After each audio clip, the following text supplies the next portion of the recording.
Hello friends, welcome to YouTube my channel. Premanand Maharaj ji बोले, अब तो जाना है। भक्ति और बैराग का संदेश है।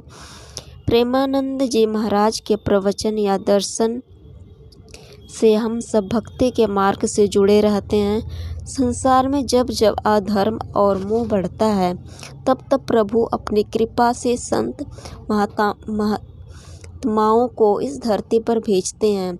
ये संत हमें याद दिलाने आते हैं कि जीवन केवल भोग के लिए नहीं है, बल्कि भक्ति और आत्मज्ञान के लिए है। ऐसे ही एक महान संत हैं श्री प्रेमानंद जी महाराज। उनकी वाणी ने असंख्य हृदयों को भगवान के नाम से जोड़ दिया है। पिछले कुछ समय से महाराज जी का स्वास्थ्य ठीक नहीं चल रहा था। शरीर थोड़ा कमज़ोर हुआ, मगर मन और आत्मा पहले से भी अधिक शक्तिशाली रहे। अपने एक प्रवचन में महाराज जी ने बहुत ही गहरे भाव में कहा कि अब तो जाना है। यह सुनते ही पूरे भक्त समाज में सन्नाटा छा गया। हर किसी की आंखें भर आई, ओठ कांप उठे। पर क्या महाराज जी सचमुच जाने की बात कर रहे थे? नहीं, यह तो उनके वैराग और ज्ञान की पराकाष्ठा थी।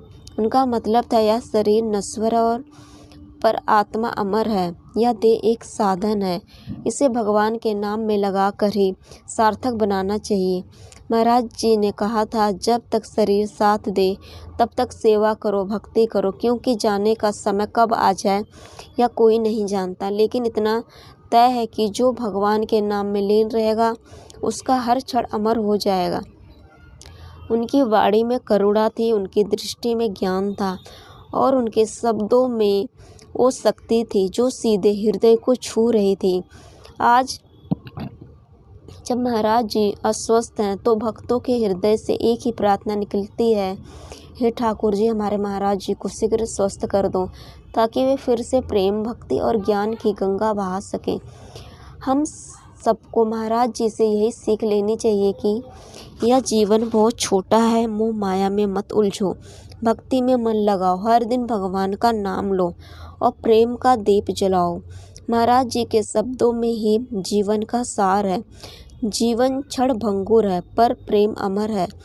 जय श्री राधे कृष्ण, जय श्री प्रेमानंद महाराज जी।